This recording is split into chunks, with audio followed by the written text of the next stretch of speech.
Sobre a sua Bíblia, por favor, levante a sua Bíblia assim, em nome de Jesus. Quem trouxe a Bíblia? Isso. Aí você que trouxe o celular, tá bem? A sua Bíblia está no seu celular, né? Mas continue com a Bíblia levantada assim, com todo o sorriso e alegria. Isso. E você vai fazer uma oração para nós começarmos a conversa desta manhã com a Bíblia assim. Você vai fazer a seguinte declaração. Mas eu quero ver esta igreja fazer uma declaração muito animada, muito bela, muito feliz. Bíblia na mão, vocês baixam a Bíblia toda hora. Vamos lá, Bíblia para cima assim. Diga comigo, esta é a minha Bíblia. Esta é a minha Bíblia. A inspirada, inerrante, infalível, completa e soberana palavra de Deus. Sou tudo o que ela diz que eu sou. Tenho tudo o que ela diz que eu tenho. Posso fazer tudo o que ela diz que eu posso fazer. Agora, o meu coração está preparado para receber a incorruptível e sempre viva semente que é a palavra de Deus. Nunca mais serei igual. Nunca mais serei igual. Em nome de Jesus, amém, amém. Eu creio, você crê? Então vamos aplaudir esta palavra assim com toda a alegria, com todo o coração. É a palavra de Deus. Meus irmãos, obrigado pastor Weber, Joaquim, meus amigos e colegas, por esta oportunidade de estar com vocês nesse momento de festa. Aos nossos irmãos norte-americanos, very welcome em Brasil. Eu sou pastor Monroy, tenho uma função aqui que é de capelania da convenção Sibuque. Ou seja, eu sou um pastor que pela convenção faz um pastoreio com os outros pastores. Então o nosso trabalho é pastorear os nossos colegas, estar com eles. E também tenho uma outra função que interessa a vocês. Eu sou o presidente do Lar Davis. Então estaríamos juntos lá também nas programações do Lar Davis. Meus irmãos, eu vou tentar entrar no clima rapidinho de alegria e festa desta casa, porque me perdoem que eu fiquei muito tempo no celular, mas é que eu estava administrando ali uma programação extremamente improvisada para hoje às 12 horas, de 12 às 2 horas, quando nós teremos o sepultamento de um colega que estava comigo no retiro no final de semana. O pastor Rubens Chaves, da Igreja Batista Elohim. Me perdoe se você vai ganhar essa notícia assim, de supetão, e você é amigo dele. Então nós, de sexta-feira para cá, na verdade, quinta-feira, quando ele começou a ir a primeira vez ao hospital, e não deu nem tempo. Quando mandei a mensagem que ele estava hospitalizado, quando mandei o primeiro boletim para a ordem dos pastores, hoje pela madrugada, Jesus veio buscar o nosso colega pastor Rubens Chaves. Então eu estou muito ainda envolvido lá com o assunto, mas eu quero de coração agradecer pelo convite de estar com vocês hoje pela manhã, porque hoje eu tinha uma pregação e era hoje à noite, sabe aonde? Na Igreja Batista Elohim do Conjunto Ceará do pastor Rubens Chaves. Então daqui a pouco estamos indo para lá e vamos estar com eles tarde e noite. Voltando aqui agora, depois desse momento que eu estou tentando me encaixar na realidade de um aniversário da alegria, eu pensei no seguinte texto para nós compartilharmos nesta manhã. Olha, por favor, o texto que está aí no livro de Marcos, no capítulo 5, versículo 21. Eu gostaria que toda a igreja lesse, mas lesse bem forte, bem bonito esse texto. Por favor, vamos todos juntos lá? E passando...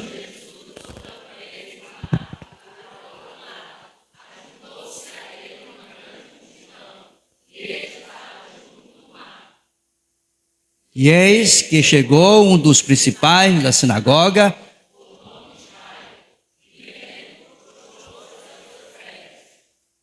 e rogava-lhe muito, dizendo: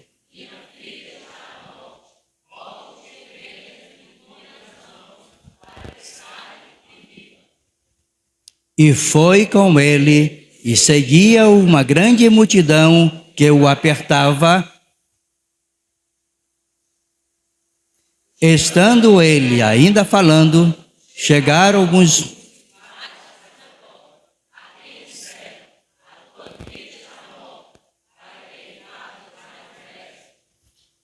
E Jesus, tendo ouvido estas palavras,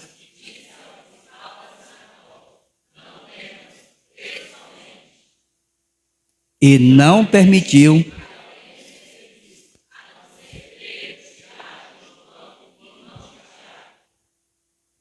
e tendo chegado à casa do principal da sinagoga,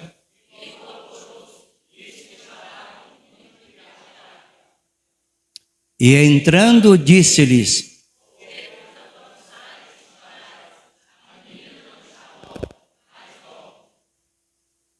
e riam-se dele, porém ele, tendo-os feito sair, tomou consigo o pai, a mãe da menina, e com esta...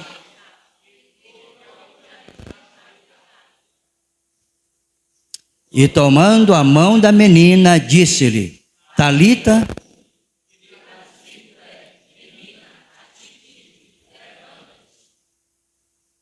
e logo a menina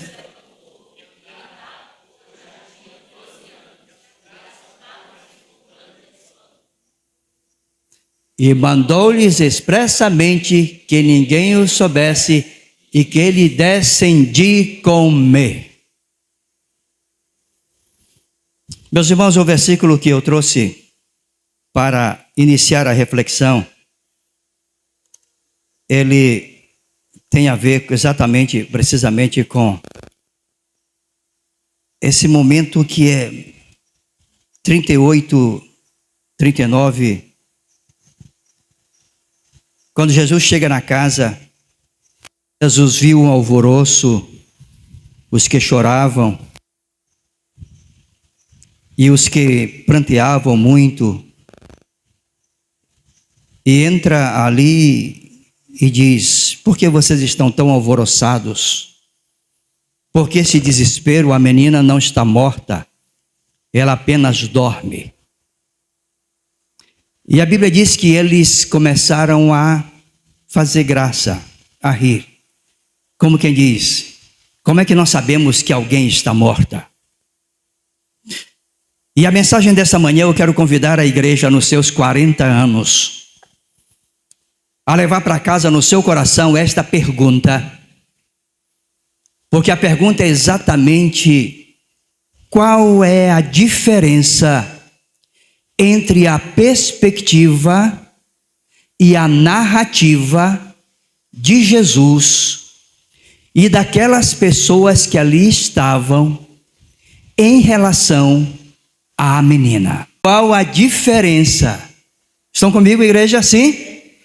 O que nós vamos ver na mensagem de hoje? Qual é a diferença da perspectiva, ou seja, da forma de ver aquela menina, e da narrativa, ou seja, a forma de falar sobre aquela menina, entre Jesus e a multidão?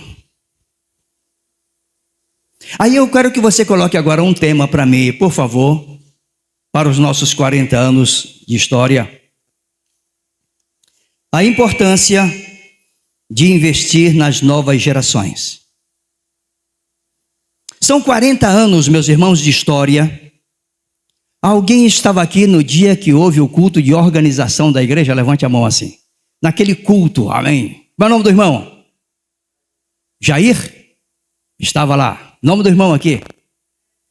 Nélio. Neto? Neto estava lá. Muito bem. 40 anos se passaram. Quem vai estar aqui nos próximos 40 anos e vai estar aqui daqui a 40 anos, quando essa igreja completar 80 anos de história? Quem vai estar aqui? Em nome de Jesus, homens de fé, todo mundo que é jovem levantou a mão. Se eu prometer, eu vou estar com 110 anos nessa época, então não tem condições de eu estar, né? Assim, seria muito trabalho.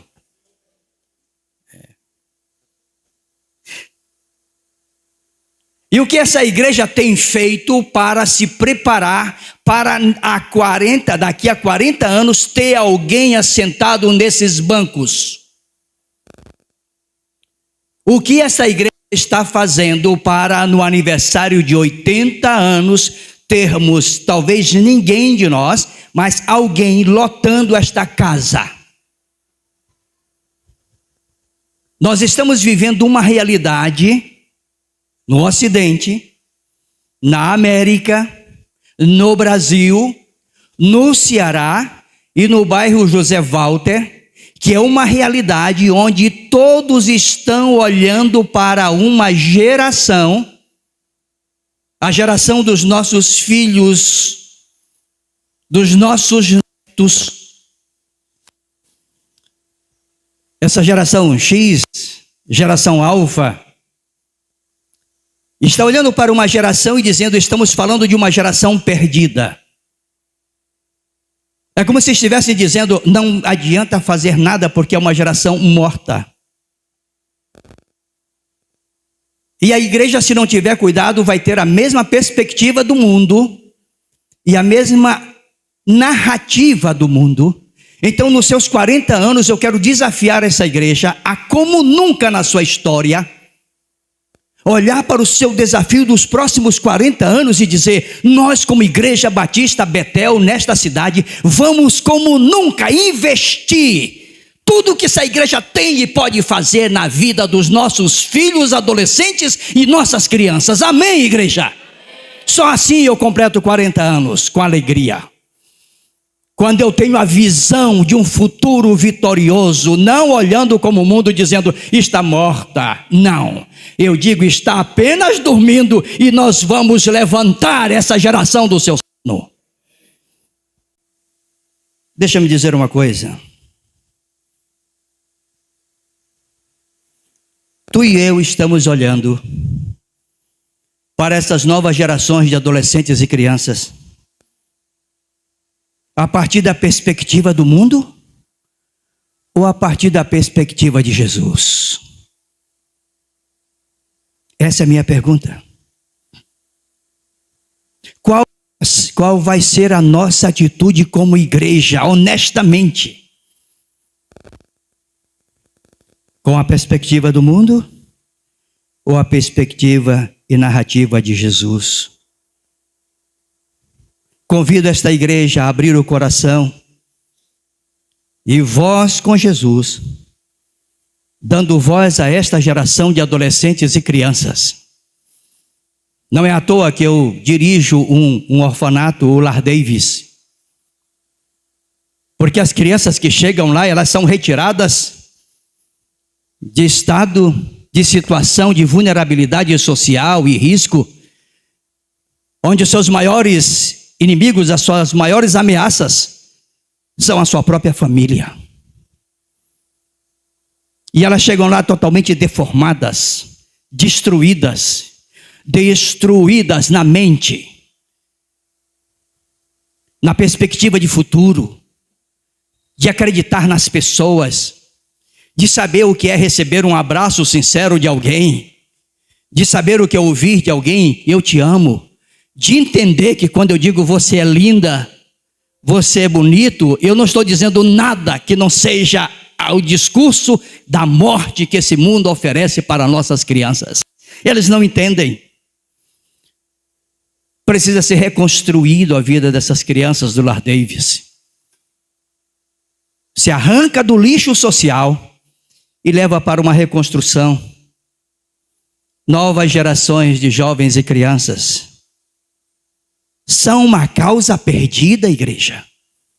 Nós vamos falar exatamente o que o mundo está dizendo: não precisa fazer nada. Eu vejo aquele momento em que, quando o Senhor diz para aquele pai, eu acho que todos entenderam o texto. Eu gosto de fazer uma revisãozinha no começo para você entender que texto é aquele, mas muito rapidamente, ali Jesus está, e está muita gente perto de Jesus, e chega um pai e diz assim: Senhor, passa na minha casa, a minha filha está muito enferma. E Jesus diz: eu vou à sua casa. Só que chega um outro assunto, tem uma senhora com muita fé que Jesus cura, e quando Jesus está conversando com aquele homem chamado Jairo, chegam algumas pessoas da sua casa e diz: não precisa mais incomodar o mestre, a sua filha já está morta. Pensa você, a sua filha, 12 anos, é a sua filha. Você bota a mão na cabeça e diz: Jesus, como é que faz uma coisa dessa? Por que o Senhor demorou tanto? Por que o Senhor não foi logo? Sabe o que Jesus diz? Jesus olha nos olhos de Jairo e diz assim, ó: crê somente. Apenas creia. E Jairo fica do lado de Jesus. E quando Jesus vai chegar naquela casa, o discurso vai ser o mesmo: apenas creia. Crê somente. Rapidinho, algumas coisas sobre essa geração, para que você entenda um pouquinho sobre ela. Mas uma geração criada por dispositivos eletrônicos, programas de TVs, Google, artistas, youtubers. Se tivéssemos tempo, tem uma série de coisas que eu gosto de falar sobre ela. Não vou falar, mas vou pular e dizer 4 coisinhas. Uma geração que passa pelo menos 9 horas ao dia na internet. É a primeira geração nascida online, também chamada de nativos digitais. Tem toda a informação, mas precisa de formação. E a família não está preparada, vamos admitir, a família não está preparada. E a igreja de Jesus tem que ter a perspectiva e a narrativa de Jesus. Nós vamos levantá-la desse sono. E eu gosto que quando a menina se levanta, Jesus olha e diz assim: vocês agora deem de alimento para esta geração. É responsabilidade nossa alimentar a geração que Jesus vai levantar e está levantando do sono. Uma geração que cresceu num ambiente inóspito, meus irmãos, de completa insegurança em relação ao futuro. Basta você ver com seus filhos adolescentes. Não, que futuro você vai dizer para eles? Lembra do seu futuro?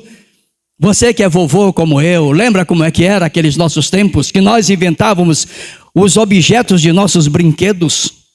Qualquer manga com os palitinhos já virava uma fazenda, né? Cheia de gado.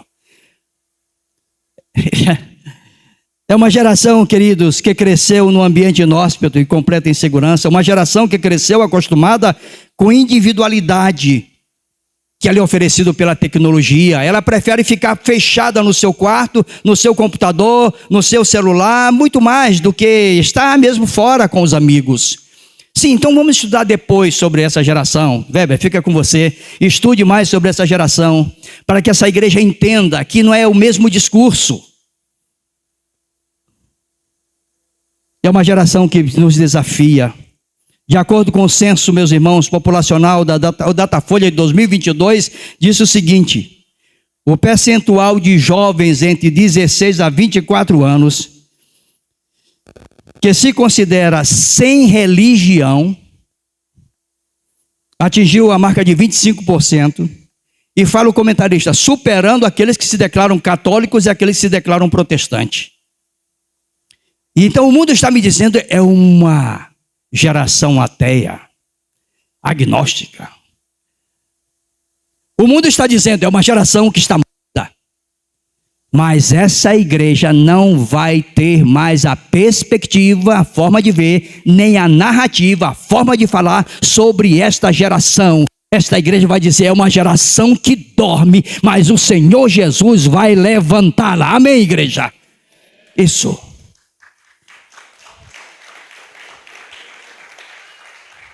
Amém.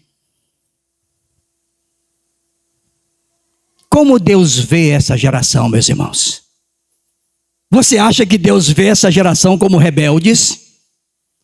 Como às vezes estamos falando dentro da igreja, são rebeldes. Será que você acha que Deus vê essa geração como rebeldes? Ou Deus vê como filhos amados? Vê essa geração como filhos amados e instrumentos na mão de Deus para confrontar a minha e a tua fé autêntica como verdadeiros cristãos. Não sei se eu disse o que eu queria dizer. Será que Deus vê como rebeldes ou como filhos amados e Deus usa essa nossa geração de adolescentes e crianças que sabem fazer perguntas com 4 anos que você fica, meu Deus. Será que Deus não está usando essa geração como instrumento, meus irmãos, para confrontar a nossa fé cristã, que precisa ser autêntica e não apenas nominal? Não está confrontando essa igreja a verdadeiramente dar sentido? Porque é muito bom, maravilhoso, eu fico encantado, porque a minha história foi sempre plantar igreja. Eu tenho 43 anos de pastor. E eu passei por várias igrejas, inclusive a minha onde eu nasci, começando ali os primeiros cultos de uma igreja. No lugar onde eu nasci não passava carro, não tinha luz elétrica, claro que não, né? O cara com 43 anos de pastor não tinha luz elétrica no Brasil, né? 63 de crente. E um dia a minha mãe estava angustiada e soube que chegou uma família naquele lugar que eles eram protestantes. E a minha mãe foi na casa daquela senhora chamada protestante e disse: eu tenho uma grande vontade de conhecer uma Bíblia. Por isso que todo sermão eu começo dizendo: esta é a minha Bíblia, inspirada, inerrante, infalível, completa e soberana palavra de Deus. E aquela senhora disse: bom, está aqui a minha Bíblia, emprestou para minha mãe. E a minha mãe levou essa Bíblia para casa e começou a ler, foi passando as horas.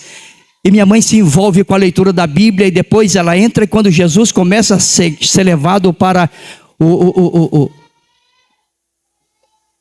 Gólgota, a minha mãe está chorando profundamente, amargamente chorando. E de repente ela diz que Jesus fala para ela, Lucas capítulo 13, versículo 28, filha de Jerusalém, filha, não chore por mim, chore por você mesma e pelos seus filhos.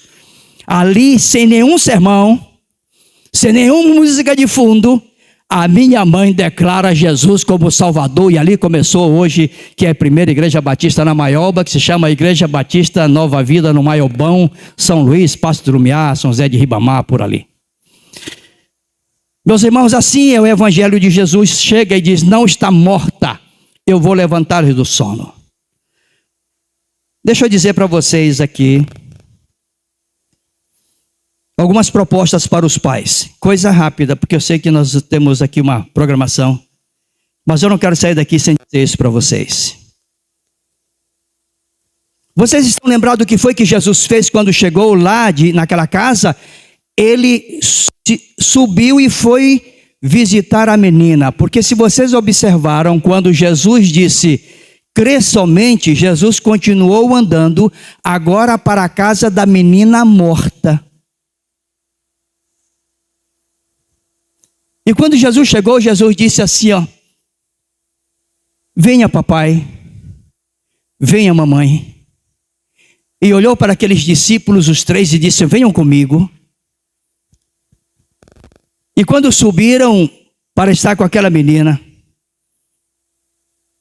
papai e mamãe e os discípulos,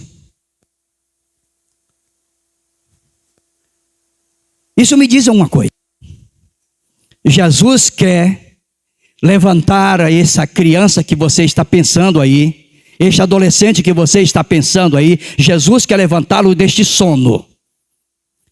Mas Jesus quer fazer isso através do papai, da mamãe ou dos discípulos genuinamente cristãos. Amém, queridos? Genuinamente cristão, eu digo a igreja de Jesus. Estão comigo mesmo? Papai, mamãe, vovô, não desista do seu neto. Jesus quer levantá-lo. Mas Jesus está dizendo: vem, vovô, comigo. Venha comigo. Então, meus irmãos, a primeira proposta que eu digo para você como família é: convide Jesus para vir à tua casa e curar o teu filho, curar o teu neto. Não desista, convide Jesus a vir à tua casa. É uma proposta para pais, mães, vós. Não deixe, nunca deixe de orar pelos seus filhos. Nunca deixe de orar por essas crianças. Nunca deixe de orar por eles, não desista de orar. Todo mundo está dizendo está perdido, muitas vezes já está até preso, já está até no reformatório. Não importa, não deixe de orar. Não está morto, está vivo, está apenas dormindo e Jesus vai levantá-lo. Segunda proposta: Tenha paciência. Ah, meus irmãos, eu não sei se eu estou tão paciente quanto Jairo, mas ele olha para Jesus, aquele olhar dele. Jesus diz: seja paciente, apenas creia. Não tenha medo, siga ao lado de Jesus. Eu conheço pastores que, não suportando ver os filhos se afastarem de Jesus, ver os netos se afastarem de Jesus, abandonaram a própria carreira pastoral, se afastaram também de Jesus. Não se afaste de Jesus, siga aí, siga ao lado de Jesus. Terceira proposta: esteja também ao lado de Jesus no momento em que Jesus levantar esta criança, este adolescente. Esteja ao lado de Jesus. Ele vai chamar você, papai, mamãe. Muitas vezes é a mãe sozinha lutando pelo filho. Muitas vezes é o pai sozinho. Não desista. Esteja ao lado de Jesus quando ele levantar o teu filho, queridos. Deixa eu dizer uma coisa para os filhos. Filho, olha para mim. Você tem ideia do poder que você tem? O filho não tem ideia. Outro dia eu estava pregando numa igreja, eu fui falar sobre poder. Eu disse: é do poder do estilo He-Man. Aí eu falei e ninguém achou graça, porque ninguém era do tempo do He-Man. Eu falei: imagina se eu estivesse falando de Jerônimo, herói do sertão. Já pensou? Aí mesmo ninguém sabia o que eu estou falando. Filho, você tem um tremendo poder. Sabe qual é o poder que o filho tem? O filho tem o poder de fazer desse teu pai e dessa tua mãe. Como é teu nome aí, cabelo bonito aí? Hein? Pedro. Como é o nome do seu papai, Pedro? Robson. E o nome da sua mamãe? Janaína? Anne. Pedro, você é um caba poderoso. Você pode fazer do seu papai e da sua mamãe as pessoas mais felizes dessa cidade. Amém, igreja? Vamos aplaudir o Pedro aí, né? Tá bom. Mas eu não queria mexer com o Pedrinho não, agora não. Já está feliz. Arranja outro filho aí para mim. Quem é filho que está do lado do papai e da mamãe? Levante a mão aí. Você tem poder. Você aí, bonitão. Dá teu nome? Gabriel. Você também tem o poder de fazer do seu papai e da sua mamãe as pessoas mais felizes dessa cidade. Amém, Gabriel? Mas o filho também tem o poder de fazer do pai e da mãe as pessoas mais tristes, mais envergonhadas em uma comunidade. Basta olharmos o que diz a palavra de Deus. Ouça, meu filho, as instruções de teu pai e não abandones o ensinamento de tua mãe. Filho, obedeçam seus pais no Senhor, pois isso é justo. Ou seja, ouve, meu filho. Ouvir é bom para o filho. Filho, entenda isso. Mas ouvir também é bom para a mamãe. É bom para o papai. Ah, meus irmãos.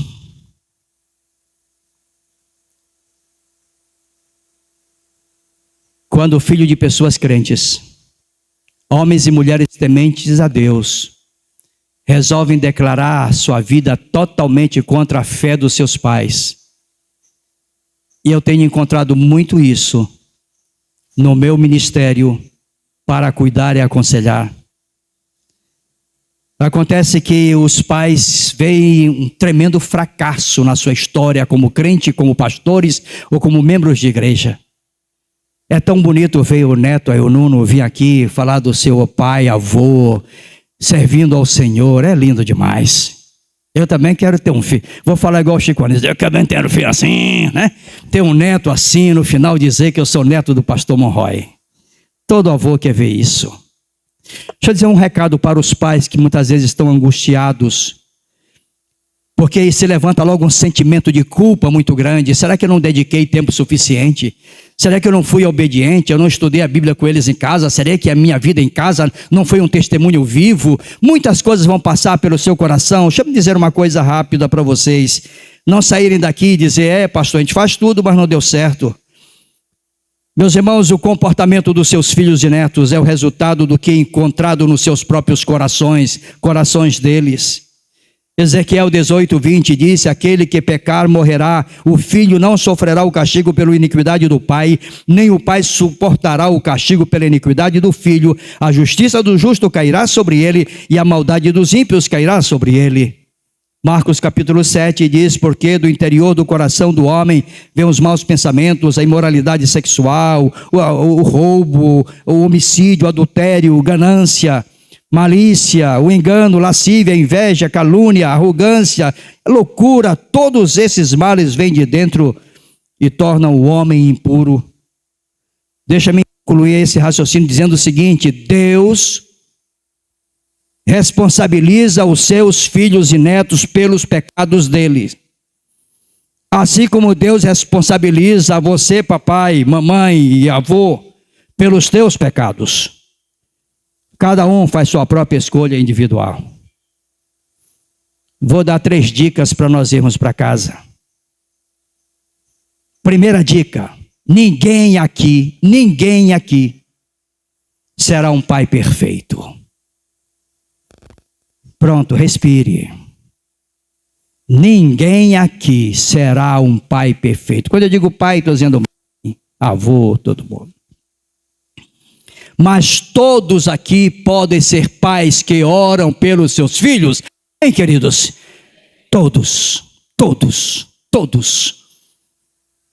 Não vou ser um pai perfeito, mas eu tenho uma responsabilidade de orar pelos meus filhos.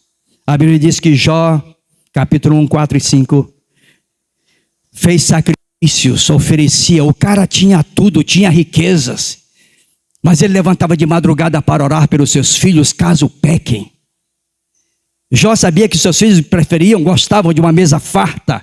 Seus filhos gostavam de estudar numa boa escola. Seus filhos gostavam de ter o celular do ano. Não sei se tem isso, o celular do ano, última geração, né?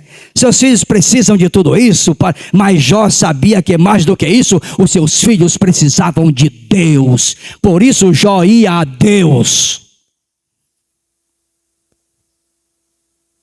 Vai a segunda dica. Fale com Deus sobre os seus filhos. Por muito tempo eu só tinha na minha cabeça, fale de Deus para os seus filhos. Fale de Deus para os seus filhos. Deus tem colocado no meu coração, na minha boca, essa frase. Fale dos seus filhos para Deus. Fale dos seus filhos para Deus. Conta a Deus quem são os seus filhos. Nossos filhos precisam conhecer Deus, viver na presença de Deus. Precisamos ser pais que buscam a salvação dos filhos. Por isso, Senhor, aqui está fulano, aqui está Beltrano. Última dica, seus filhos não são uma produção em série. Cada filho seu tem uma forma de ser, admita isto. Nossos filhos têm diferentes pontos fortes. Nossos filhos têm diferentes pontos fracos. Então, converse com Deus sobre cada filho em forma específica. E agora fique em pé, por favor, igreja. Eu espero que eu tenha dito o recado que eu vim dizer, mesmo nessa correria. Porque o que eu queria dizer para vocês é: a igreja de Jesus tem estado confusa, porque está tendo a perspectiva do mundo em relação às nossas novas gerações.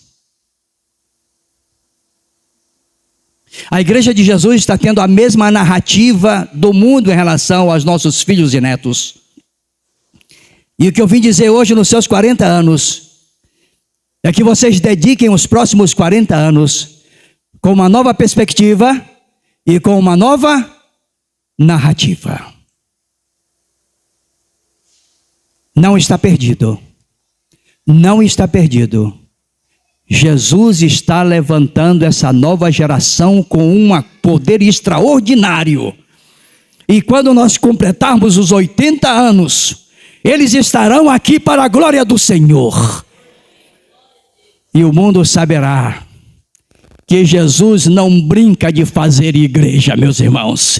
Ele diz: é a minha igreja, e eu vou preparar esta igreja para apresentar ao Pai sem mancha, sem mácula, uma igreja viva. O mundo não vai sucumbir com a igreja de Jesus, porque ela é luz deste mundo, ela é sal para esta terra, é a embaixada de Deus aqui representada. Oh Jesus, eu quero que você baixe a sua cabeça, e eu vou sugerir 4 versículos para você orar por alguém agora, em nome de Jesus. Pense em alguém agora, e você vai estar orando o seguinte. Considere esses versículos nessa oração.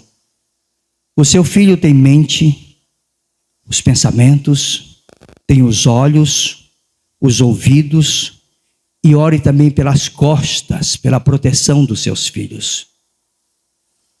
Ore assim pela mente dos seus filhos, pelos pensamentos dos seus filhos. Mateus 22, 37. É Jesus, e Jesus disse: amarás o Senhor teu Deus de todo o coração, de toda a alma, de todo o pensamento. Ame o Senhor teu Deus, meu filho. E a tua oração é: Pai Celeste, oro para que meu filho te ame completamente, com o coração, com a alma, com a mente, com os seus pensamentos. Ore pelos olhos dos teus filhos. O que o teu filho, o que o meu filho está olhando diariamente. Desvie os meus olhos das coisas inúteis e dá-me vida através da tua palavra. Salmo 119, 37. Pai, oro para que meu filho desvie os olhos das coisas inúteis. Oro para que ele desvie os olhos de qualquer coisa ou pessoa que o faça tropeçar ou cair em pensamentos, em ações pecaminosos. Agora ore pelos ouvidos dos seus filhos. O que o meu filho está ouvindo? Então Jesus acrescentou: prestem muita atenção ao que vocês ouvem. Quanto mais você ouvir, mais compreensão você receberá, e receberá ainda mais. Pai Celeste, oro para que meu filho preste muita atenção à verdade que ouve sobre uma vida e princípios piedosos, sabendo que quanto mais atentamente ouvir, mais compreensão receberá do Senhor. E finalmente ore pelas costas dos teus filhos. Proteção física, proteção emocional, proteção espiritual. Deuteronômio 23, 14. Pois o Senhor, o seu Deus, anda no seu acampamento para protegê-los e entregar-lhes aos seus inimigos. O acampamento terá que ser santo, para que ele não veja no meio de vocês alguma coisa desagradável e se afaste de vocês. Deus Todo-Poderoso, peço que o Senhor se mova pelo acampamento dos meus filhos, em casa, na escola, em todos os lugares entre eles. Proteja-os, liberte-os de qualquer pessoa que tente causar-lhes danos físico, mental, emocional ou espiritual. Senhor, esta igreja, com alegria, te agradece pelos seus 40 anos iniciais. E agora, nesta oportunidade, é convocada a levantar os olhos e olhar para a realidade que está vivendo esta comunidade ou a nossa nação, onde uma geração que tem idade para estar nos próximos 40 anos aqui liderando, está sendo considerada uma geração morta.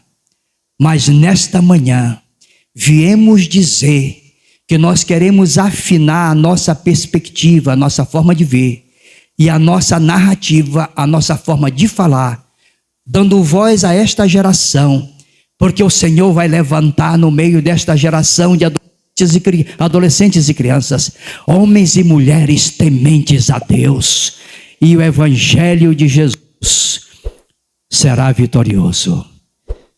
Jesus olhou para a criança em pé e disse: Igreja Batista Betel, dai-lhe voz de comer a ela, em nome de Jesus, amém, amém. Muito obrigado, pastor, pode vir à frente, glória a Deus.